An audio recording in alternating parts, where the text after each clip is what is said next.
Buenos días, estimados estudiantes, ¿cómo me escuchan? Buenos días, doctora. ¿Se escucha bien?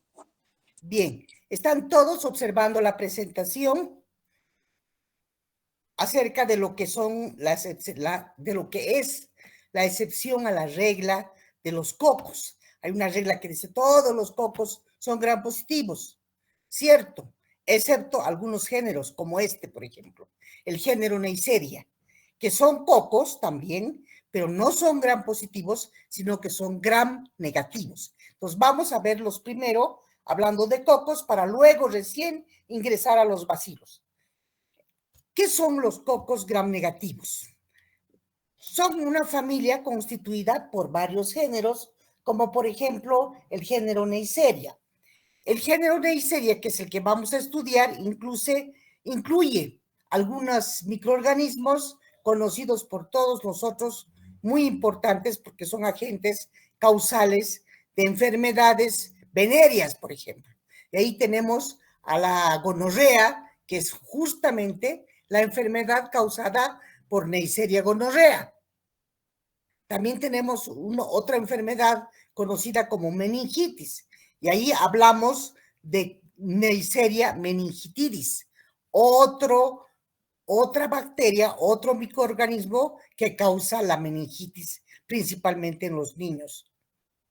Además de estos cocos de la familia Neisseria, tenemos a la familia Moraxella, con sus especies, Moraxella catarralis, por ejemplo, que es un agente causal de algunos, como su nombre indica, resfriados como bacteria o catarro.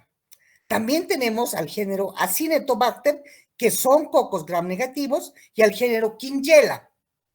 De estos últimos vamos a estudiar a Acinetobacter, el resto lo vamos a leer tan solamente en el libro, porque no da el tiempo para estudiar tantos microorganismos que existen. Entonces, vamos a hablar de las dos especies primeramente importantes de la familia Neisseria. Comenzaremos con Neisseria gonorrea. La Neisseria gonorrea es conocida desde la época bíblica, porque ha sido descrita en el año 2637 antes de Jesucristo. Ya en la China se hablaba de esta enfermedad, de la gonorrea. Claro que no se le había dado este nombre ni asignado este nombre. Es recién en Galeno, en el año Galeno, un personaje muy antiguo, que en el año 130 antes de Jesucristo la denomina gonorrea. Y la enfermedad en realidad se llama gonorrea, se conoce como blenorragia, tiene otros sinónimos algo antiguos para la misma, pero ha sido llamada muchos años así que denotan importancia estos términos. Algunos la llamaban purgación y otros la llamaban gota militar, porque era frecuente que se encuentre en los cuarteles. Ahora, ¿quién fue el que le asignó el nombre de Neisseria? Fue Neisser. Neisser, en el año 1879, asigna, identifica el agente causal y lo denomina gonococo. Y según muchos historiadores en microbiología o microbiólogos, el gonococo o la Neisseria fue traída de Europa por los tripulantes de Cristóbal Colón. Todos estos datos aparecen escritos, en pergaminos, etcétera, etcétera, ¿no? Entonces, esa es la historia de la Neisseria gonorrea.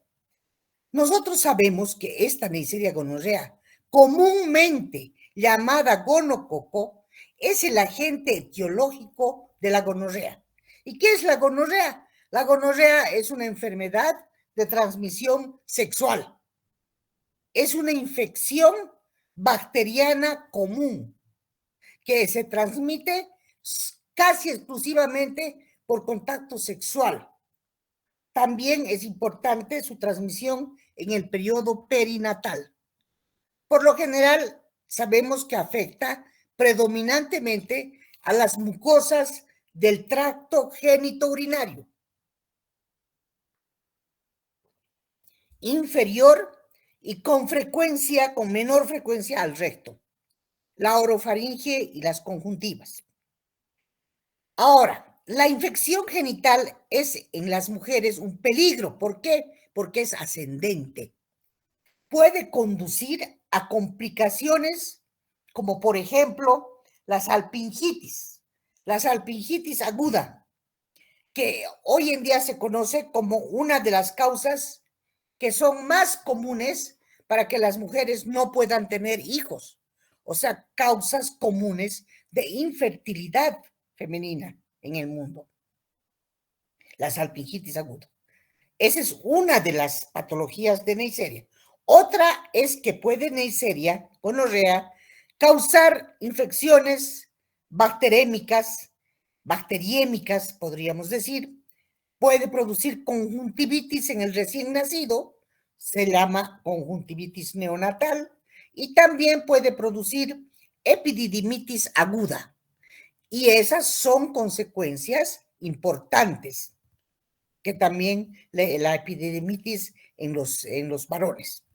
La gonorrea, entonces, hoy en día es una enfermedad que atrae, pues, o atañe a su alrededor mucho influencia del comportamiento social de los seres humanos. Además de que también existen muchos factores demográficos sobre esta enfermedad infecciosa y su epidemiología. Ya que existe un tratamiento antimicrobiano efectivo, es que en muchos países es una infección de notificación obligatoria. Por ejemplo, en nuestros países vecinos, Chile es en un país en que es la segunda enfermedad de transmisión sexual que se reporta después del VIH, que se tiene que reportar obligatoriamente. En Chile es la segunda. En Bolivia, la gonorrea también constituye la segunda enfermedad que se reporta. Bien, de transmisión sexual. ¿Cuáles son, pero ahora sí vamos a la bacteria misma. ¿Cuáles son sus características de Neisseria gonorrea? Su pequeño tamaño, que puede variar de 0,6 a 1 milímetro. Estos microorganismos tienen la característica forma arriñonada. O sea, se encuentran siempre, son cocos gram negativos que se tiñen de color rojo, dispuestos de 2 en 2. Además, se encuentran esos coquitos formando parcitos con sus caras cóncavas mirándose entre sí, bien juntas. Por eso es que se llaman diplococos y son exclusivos de los seres humanos. No he escuchado ni existe Neisseria gonorrea en los animales.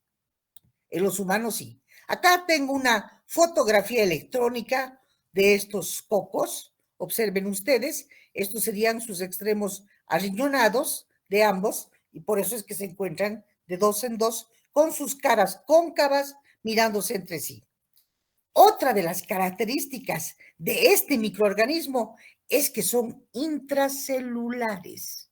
Si yo realizo el extendido de una secreción genital sospechosa de una persona, mujer, hombre, etcétera, etcétera, sospechoso de tener gonorrea, ¿qué es lo que voy a observar?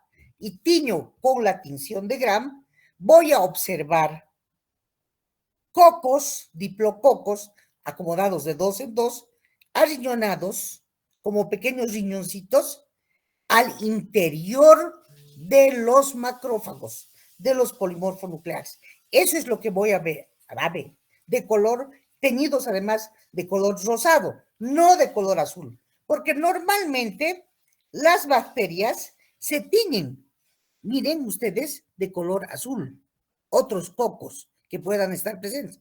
Pero si ustedes observan esta fotografía, observan el interior de un polimorfo nuclear. Miren aquí, Les estoy mostrando con el cursor. Acá vamos a observar diplococos de color rosado que están en el citoplasma del leucocito polimorfo nuclear. Y se los muestro porque ya todos ustedes han hecho la práctica conmigo y seguramente con otros docentes también de los leucocitos en inmunología y las inclusiones citoplasmáticas. Esto no es común, solo se observa en los casos de gonorrea, vistos al microscopio con una tinción de gramo. Bien. Que además de que es un coco gram negativo, un diplococo que crece en forma de pares, no es esporulado. O sea, quiere decir que no forma esporas. Es inmóvil y es fermentador tan solo de glucosa. Esta es una bacteria estrictamente aerobia que tiene algunas enzimas, como por ejemplo la oxidasa. Es positivo a la oxidasa y a la catalasa. Es positivo a la catalasa. Por lo general, esta bacteria, para crecer en el laboratorio, va a necesitar algunos medios de cultivo bien enriquecidos, como el dióxido de carbono, con mucha humedad para desarrollarse.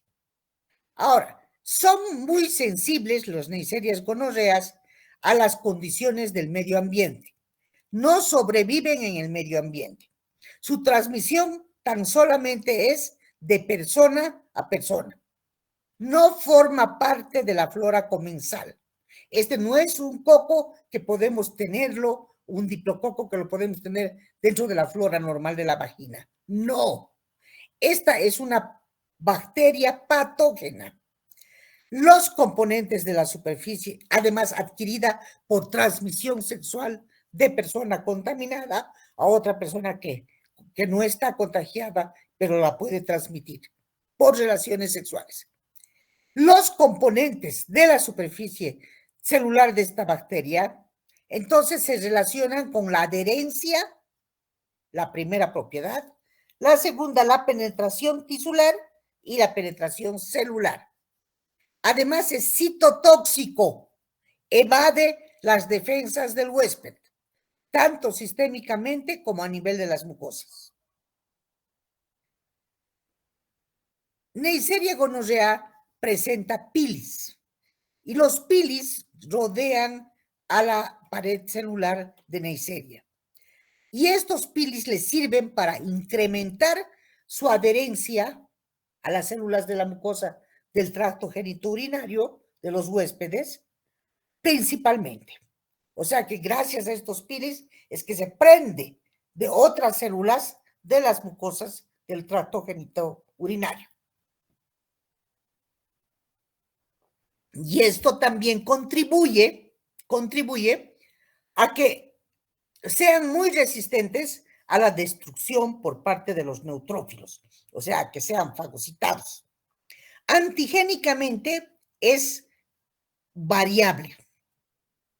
Neisseria gonorrea. Se comporta también como antígeno. Vamos a ver cómo Neisseria gonorrea tiene proteínas importantísimas en su membrana externa. ¿Cuáles son estas proteínas? La proteína 1 y la proteína 2, conocidas como proteínas OPA, proteínas principales de la membrana. La proteína 1 se transloca a la membrana citoplasmática. ¿Qué quiere decir? Se traslada o se cambia a la membrana citoplasmática desde las células epiteliales con las cuales puede entrar en contacto el gonococo. Y le facilita la endocitosis del microorganismo. O sea, esa proteína 1 le sirve para entrar, para ingresar y facilitar la invasión a las células. Luego surge la proteína 2, que cumple la función en la adherencia de los gonococos dentro de las colonias y la adhesión de estos a la célula del huésped. Y también posee lipooligosacáridos, ¿Y dónde están los lipo-oligosacáridos? También en la membrana externa. Todo lo que estoy mencionando está presente en la membrana externa del microorganismo. Los lipo-oligosacáridos, llamados o denominados factor LOS, están compuestos por un lípido A y por un oligosacárido central, que carece de cadenas laterales.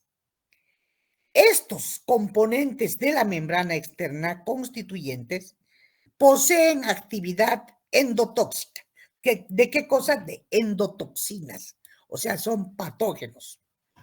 Por lo general, entonces, si repasamos la estructura de estos componentes o constituyentes de la membrana, decimos que las fimbrias y los pilis le sirven al gonococo para adherirse a las células epiteliales del tracto genitourinario. Las proteínas de la membrana externa las sirven tanto la proteína 1 como la proteína 2 para la adherencia, para evitar ser fagocitados y para invadir intracelularmente las células del epitelio genital, sea tanto masculino como femenino. Y los o lipo-oligosacáridos tienen actividad de endotoxina. Pueden llegar inclusive a trabajar al interior y producir fiebre en el paciente. Por eso se dice que son endotoxinas. Ahora, ¿cómo es su proceso de patología? ¿Cómo es la anatomía patológica? Primero, el gonococo, para hacer daño, tiene que fijarse al epitelio mucoso de la vagina. Y esto está mediado por los pilis y por la proteína de tipo 2. Y esto es seguido en 24 a 48 horas por penetración después de una relación sexual del microorganismo entre las células epiteliales. Y a través de estas puede llegar hasta el tejido submucoso. Ya una vez en el tejido submucoso, el gonococo tiene una respuesta enérgica de los neutrófilos. Acuden los neutrófilos al lugar de la invasión y existe un desprendimiento del epitelio. Y en ese lugar, en ese sitio del desprendimiento, se desarrollan una especie de microabscesos submucosos, de donde sale mucha pus.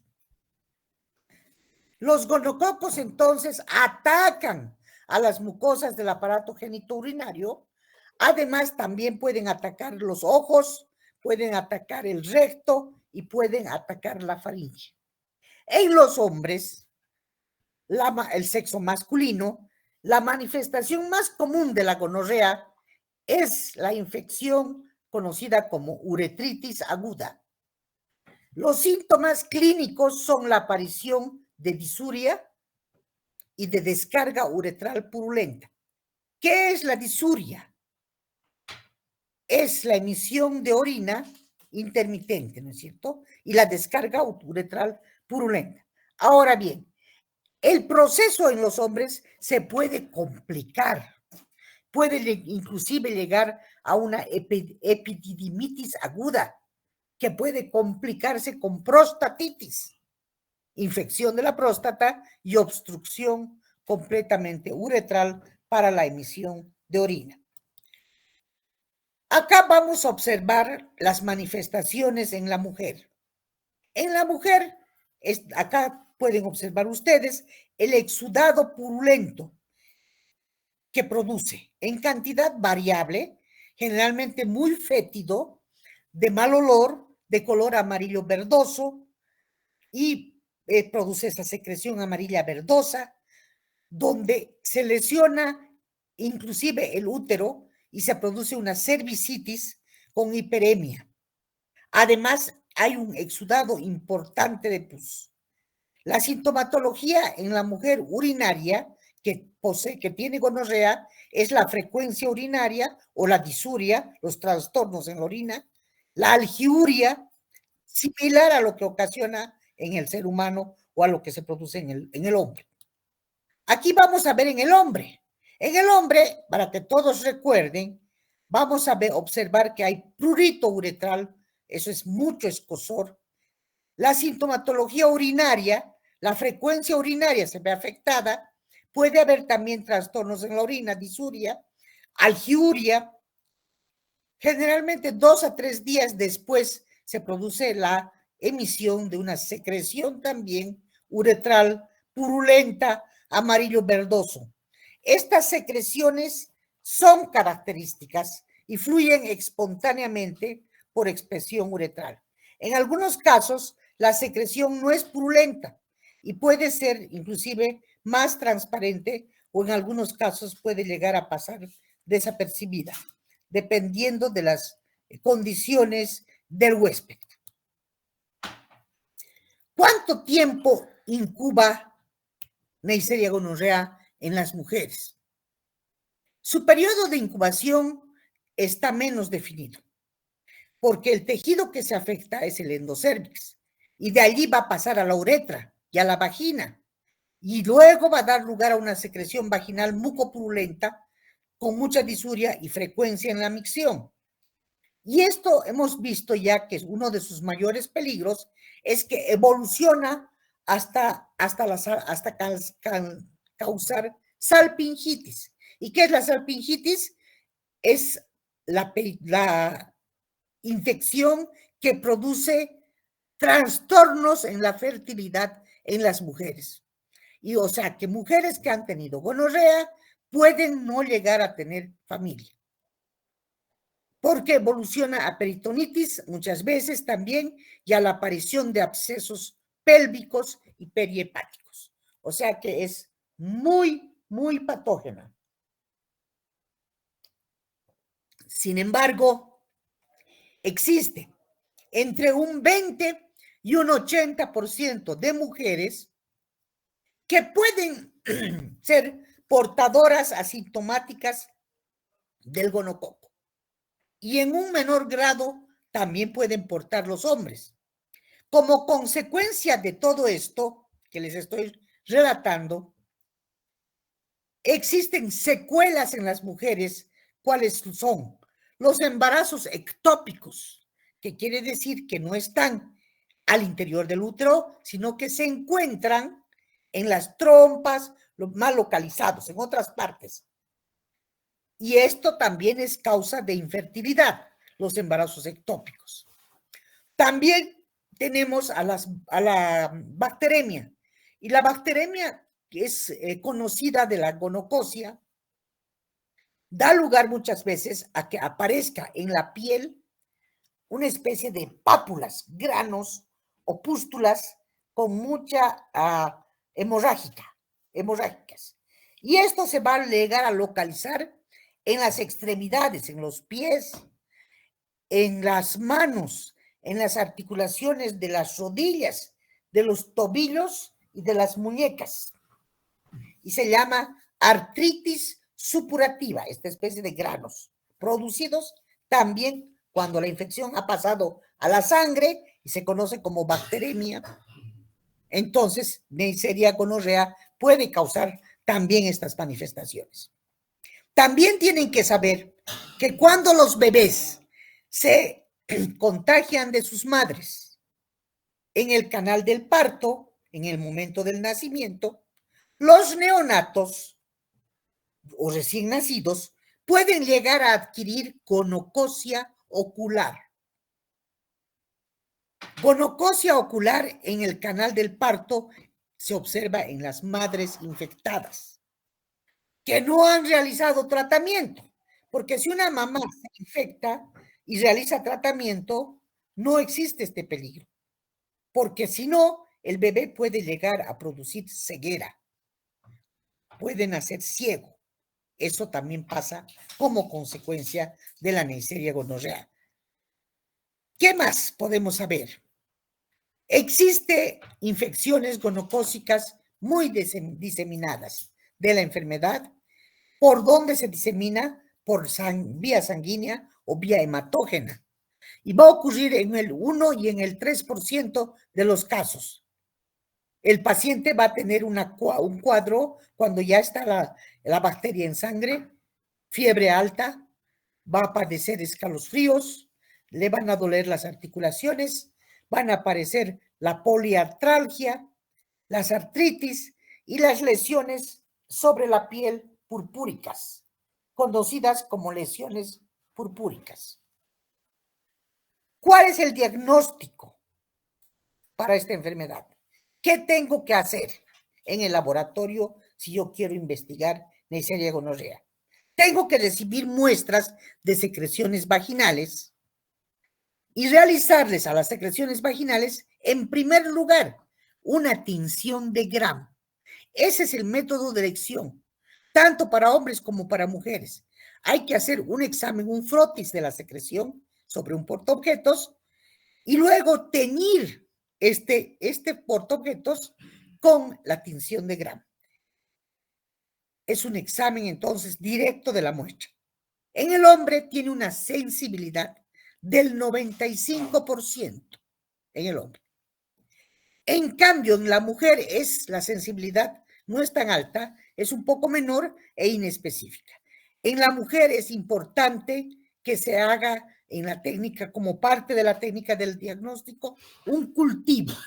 También un cultivo en una plaquita que contenga agar selectivo conocido como Thayer-Martin, que es el agar específico para cultivar a este gonococo, a la Neisseria gonorrea. Entonces, recuerden, el cultivo solo se lo realiza en Thayer-Martin y es para confirmar que se trate de cocos, diplococos gram negativos, conocidos como gonococos. ¿Qué complicaciones entonces? Si recordamos las complicaciones para esta enfermedad, podemos señalar a la infertilidad masculina o a la infertilidad femenina. No pueden tener hijos, en su mayor parte, los que han enfermado de gonorrea. También existe la enfermedad pélvica inflamatoria y los abscesos, el peligro de formar abscesos tubáricos, ováricos en los ovarios y obviamente desarrollar sepsis o bacteremia o infección por esta bacteria. ¿Cuál es el tratamiento? El tratamiento no puede ser solo a la mujer infectada, sino que hay que averiguar y administrar el tratamiento a la pareja con antibióticos. ¿Cuál es el antibiótico de elección? La penicilina sintética o natural. Solo si hubiese resistencia o alergia a la penicilina, se puede administrar tetraciclinas. Entonces, en el tratamiento usamos penicilina o ampicilina si las cepas son sensibles. Si existe resistencia, se debe utilizar ceftriaxona. Es una cefalosporina. Se recomienda también administrar simultáneamente tetraciclina o eritromicina o doxiciclina por concomitancia. Muchas veces no solamente está presente esta bacteria, sino que hay otro tipo de bacterias que en las mujeres, por ejemplo, clamidia, que es otro microorganismo que lo vamos a estudiar en otra oportunidad, que también es causante de infección por transmisión sexual. Y que obviamente para evitar que los neonatos se contagien en el canal del parto y nazcan con gonococia ocular, estos gonococos que llegan a nacer con gonococia ocular se deben tratar con pomadas, generalmente de tetraciclina, eritromicina o nitrato de plata. Ahora, el control de la gonococia, de la enfermedad de la gonorrea en adultos, está pues en base a un correcto diagnóstico y tratamiento y además a un seguimiento de los contactos sexuales que se exponen a esta enfermedad y al establecimiento de programas de vigilancia y a la recomendación en el uso de preservativos, sobre todo. ¿Por qué digo que hay que seguir a estos contactos sexuales? Porque hay mucha gente, por ejemplo, en los prostíbulos, desgraciadamente, que trabaja o brinda servicio sexual sin control sanitario y pueden estar enfermos con estas enfermedades de transmisión sexual y estar en constante daño, ocasionando daño a la población. Bien, esto era en cuanto a la Neisseria gonorrea. Ahora veremos la otra especie, la Neisseria meningitidis, conocida como meningococo. La enfermedad del meningococo que produce el meningococo está causada por Neisseria meningitidis y se presenta en forma endémica o epidémica. Además, esta enfermedad es una urgencia médico-epidemiológica. Esta enfermedad, la meningitis, que aqueja preferentemente a los niños pequeños, pueden causar diversos tipos de infección. Puede producir bacteremia y obviamente la meningitis es una de las más frecuentes. Es ocasionada por el diplococo gram negativo, también este es gram negativo, de forma arriñonada, inmóvil anaerobio facultativo, oxidasa y catalasa positivo, estas son sus características bioquímicas, que son capaces de degradar a la maltosa y a la glucosa. Estas bacterias, los meningococos, pueden crecer a 35 grados centígrados. Y también tienen cápsula. Están rodeados de una cápsula de polisacáridos que contienen 13 serogrupos en la cápsula. Los serotipos son, por lo general, 20 serotipos que existen para los meningococos, basando la clasificación en sus proteínas de la membrana externa. El 99% de las infecciones de los meningococos o de la meningitis es causada por los grupos, acuérdense siempre de las primeras 3 letras del abecedario, los serogrupos A, B y C. Otros serogrupos son importantes y ahí tenemos el 29E y el W135. El W135 puede ocasionar epidemias, o sea, brotes epidémicos. Por eso es que siempre se lo vigila al W135. Y estas reacciones se trabajan con anticuerpos monoclonales que existen para estos tipos de bacterias. Son patógenos, los meningococos, muy estrictos para crecer, no son resistentes y pueden crecer en condiciones ambientales adversas, muy adversas, los meningococos. Acá vamos a observar una fotografía de un meningococo.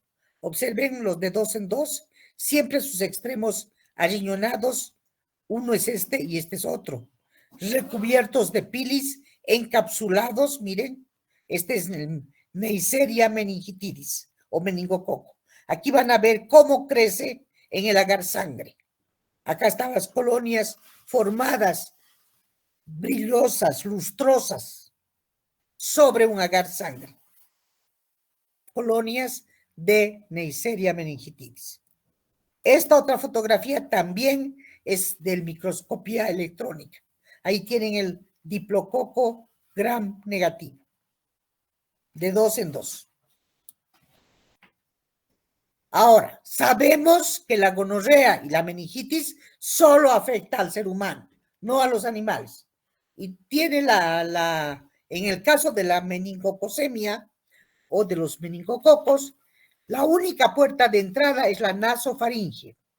O sea, ¿cómo se transmite el meningococo en este caso? Se puede transmitir de persona a persona cuando las personas inhalan pequeñas gotitas de secreción infectadas, porque se pueden producir por contacto directo, oral, al hablar con otra persona o indirecto. Hay periodos de la bacteria que son no epidémicos y por eso es que la frecuencia de portadores varía entre un 5 y un 10%. Ahora, hay que vigilar en un 30 y a un 90%, principalmente en condiciones especiales como en los internados, donde hay gran cantidad de niños, o en los regimientos, en los cuarteles, donde hay gran cantidad de población. Tiene mayor incidencia la meningitis en climas templados. La mayor parte de estas infecciones se observa en menores de 6 meses a los 3 años. Por eso es que decimos que los niños cuando tienen fiebre hay que volar, hay que llevarlos al médico y hay que tratar de bajar la fiebre lo más rápido posible, porque se puede complicar con una meningitis si el meningococo está presente. La colonización puede ser asintomática o puede ser deportación del tracto respiratorio superior. Esto también es frecuente. Acá tenemos una fotografía que me encanta del meningococo. Miren, esta célula que ven acá es un polimorfo nuclear. 1, 2, 3 núcleos unidos por bandas de cromatina, su citoplasma. Al interior del citoplasma han embedido intracelularmente los diplococos, miren, de 2 en 2, de 2 en 2, de 2 en 2, con sus caras cóncavas mirando entre sí.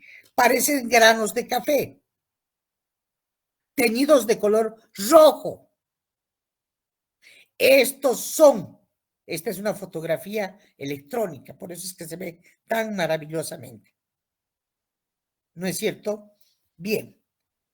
Acá tenemos un perfil del DNA del meningococo. Miren eso. Es increíble. Y acá, ¿qué tenemos? ¿Cómo es la patogenia? La infección por los meningococos se puede iniciar a nivel de la nasofaringe. O sea, ingresan por la nariz o por la boca.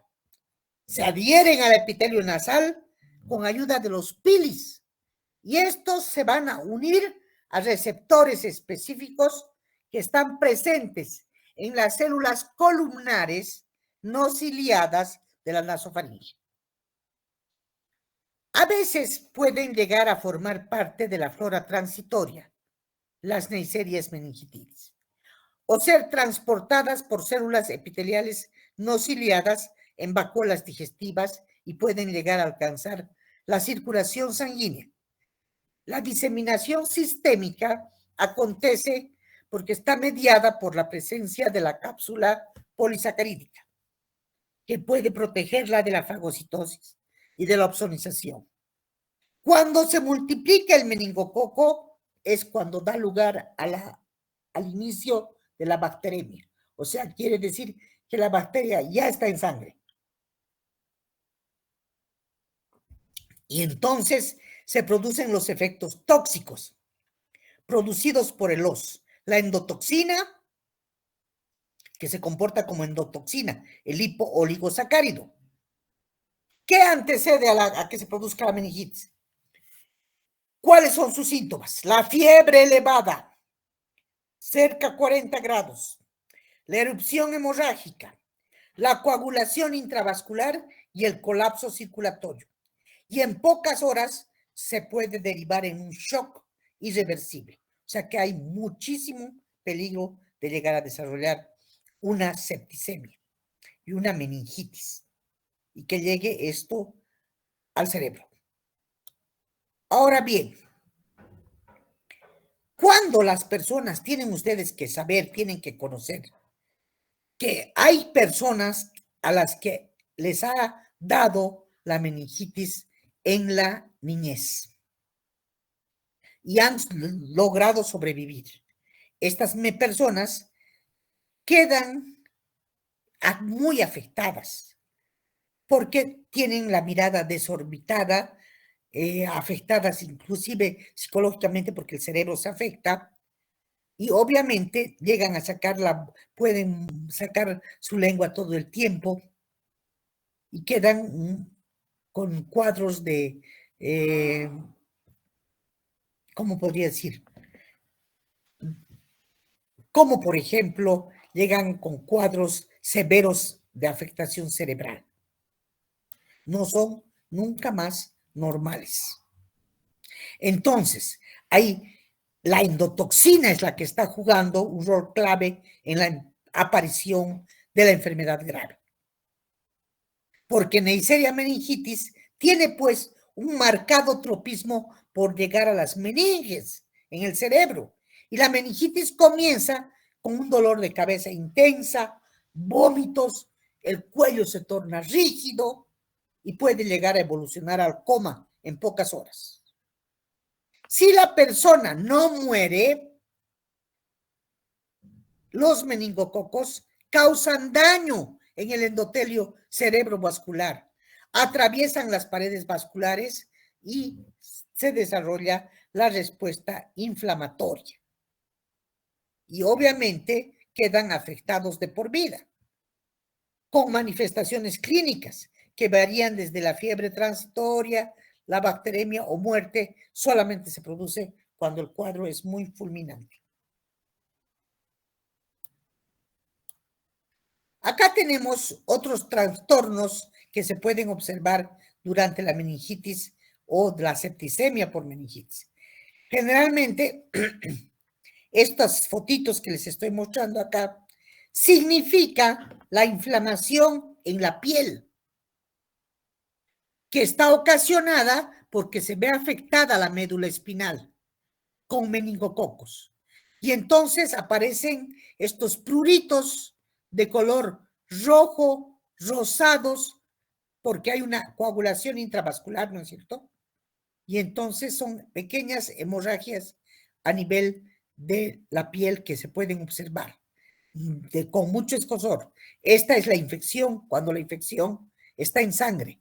Cuando la Neisseria meningitis, que es el patógeno, está coagulando intravascularmente los vasos de la piel. En la meningitis hay mucha fiebre, hay mucha cefalea, dolor de cabeza, hay muchos vómitos y esos signos meningios que han visto en la piel. En la meningocosemia es la sepsis. A la meningocosemia se la llama también sepsis por meningitis y se caracteriza por inicio brusco de fiebre, escalofríos, mialgias, compromiso del estado general, presencia de lesiones cutáneas, conocidas como máculas o petequias. Estas son petequias o máculas también. ¿No es cierto? Entonces, el caos fulminante ocurre por la coagulación intravascular, lo que les decía, luego sobreviene el shock, el coma y la muerte. Shock, coma y muerte. Corrijan esto, no es como, es coma y la muerte en pocas horas. ¿Qué podemos trabajar en el diagnóstico de laboratorio? ¿Qué tipo de muestras? Por lo general nos traen líquido cefalorraquídeo, que es una muestra bacteriológica obtenida por los médicos en los pacientes con sospecha de meningitis.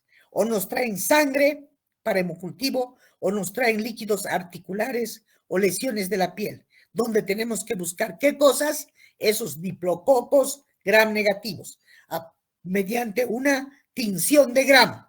Y luego podemos cultivar. El cultivo es muy simple, en agar sangre y en agar chocolate. Nos puede servir para cultivar a la meningitis. Bien. Con esto habríamos hablado de las dos especies importantes de diplococos gram negativos del género Neisseria. Neisseria gonorrea y Neisseria meningitis. Aquí vamos a quedar. Si tienen alguna pregunta acerca de estos dos patógenos, antes voy a tomar la lista, voy a tomar un screenshot de todo esto para saber quiénes asisten a clases, para tener una idea de los que no asisten, porque realmente las notas reflejan la poca asistencia a clases teóricas, que es lamentable. Muy bien. Preguntas. ¿Algo que no hubieran entendido? Estoy aquí para contestar.